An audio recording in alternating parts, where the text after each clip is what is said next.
Hello बच्चे, आज हम लोग संचिता किताब से पाठ 13 में चंद्र बिंदु पढ़ेंगे और सांप और चिड़ा की कहानी पढ़ेंगे। ठीक है, हम लोग निकालें पेज नंबर 67।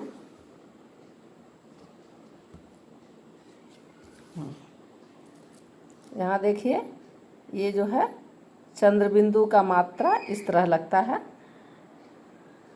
आप लोग KG 2 में पढ़े हैं। ये किस चीज़ का चित्र है? आँख, चांद, ये गांव। तो इन्हें बोलने में क्या होता है, जो स्वर की आवाज़ के साथ साथ नाक से भी आवाज़ आती है। कैसे? आँख, चांद, गांव। ठीक है, इसके बोलते समय क्या आती है? स्वर की आवाज़ में, स्वर की आवाज़ के साथ साथ नाक से भी आवाज़ आती है। चंद्र बिंदु का प्रयोग जो है सिर्फ आ की मात्रा में और बड़ी ऊ की मात्रा में लगती है। ठीक है, किसी अन्य मात्राओं के साथ जो है चंद्र बिंदु का मात्रा नहीं लगता है। ये सिर्फ आ की मात्रा में और बड़ी ऊ की मात्रा में लगता है। अब हम लोग इसको पढ़ते हैं।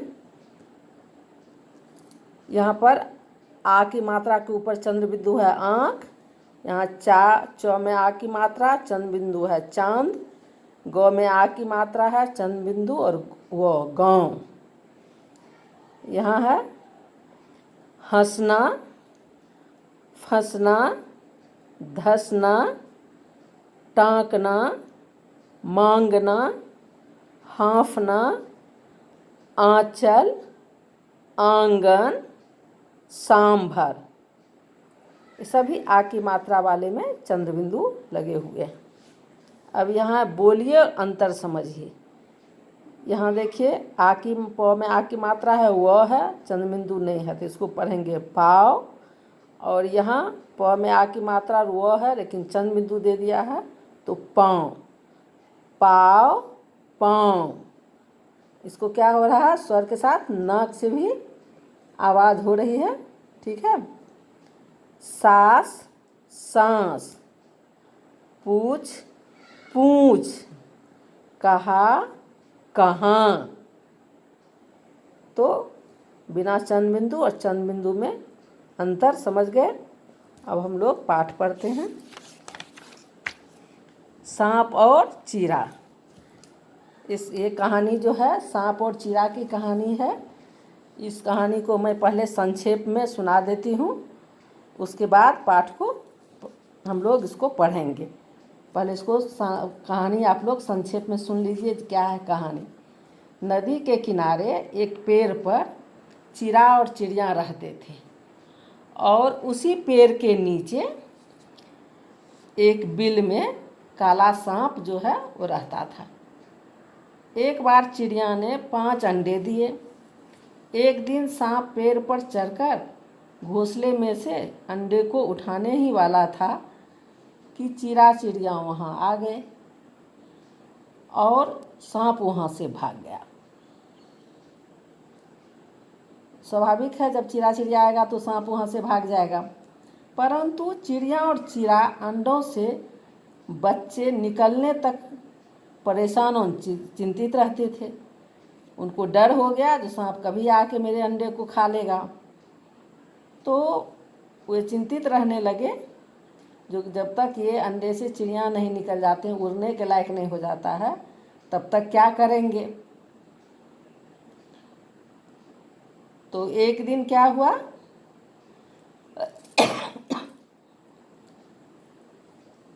वहाँ से सांप वहाँ से भाग गया। तो परंतु चिड़िया और चिड़ा अंडों के बच्चे के निकलने तक परेशान चिंतित थे, जो कैसे सांप से बचाया जाए। उन्होंने सांप को सबक सिखाने के लिए एक उपाय सोचा। सारी रात सोचने के बाद उसे एक जो है उपाय सूझी कि नदी पर हर रोज़ रानी सांची अपने सखियों के साथ नहाने आती हैं। तो चिड़ा नदी के किनारे पहुंचा और उसने सांची का मोतियों वाला कीमती हार उठा करके सांप के बिल में डाल दिया। जब रानी सांची और उसकी सखियाँ जो है नहाकर निकली तो उसे हार दिखाई नहीं दिया। उसने यहाँ वहाँ देखा और सिपाहियों से हार को ढूंढने के लिए कहा। सिपाही हार ढूंढते हुए जब सांप के बिल के पास पहुँचा तो वहाँ जो है हार का कुछ भाग बिल के बाहर दिखाई दिया। वे सांप के बिल से हार निकालने लगे। तभी सांप अपना मुंह बाहर निकाला। सिपाहियों ने उसे पकड़कर टोकरी में बंद कर दिया। वे उसे सपेरे को दे आए। क्या दे आए? सांप दे आए। कौन दे आया? तो सिपाहियों ने। ठीक है, सिपाहियों ने सांप को पकड़ लिया, टोकरी में भर के उसको सपेरे के यहाँ दे आया। चिड़िया और चीरा दूर से सब देख रहे थे। वे खुश होकर अपना चूचू चूचू चीची चीची करने लगे। जब तो सांप बिल से निकल गया, सांप चला गया। अब जब भी सपेरा सांप को नचाता, चीरा और चिड़िया खुश हो जाते थे। तो बच्चों, इस कहानी से क्या सीखते हैं कि हमें मुसीबत में घबराना नहीं चाहिए, बल्कि अपनी सूझबूझ से उससे बचने का उपाय करना चाहिए। ठीक है बच्चों, अब जो है इस पाठ को आप लोग आज एक बार पढ़ लीजिएगा।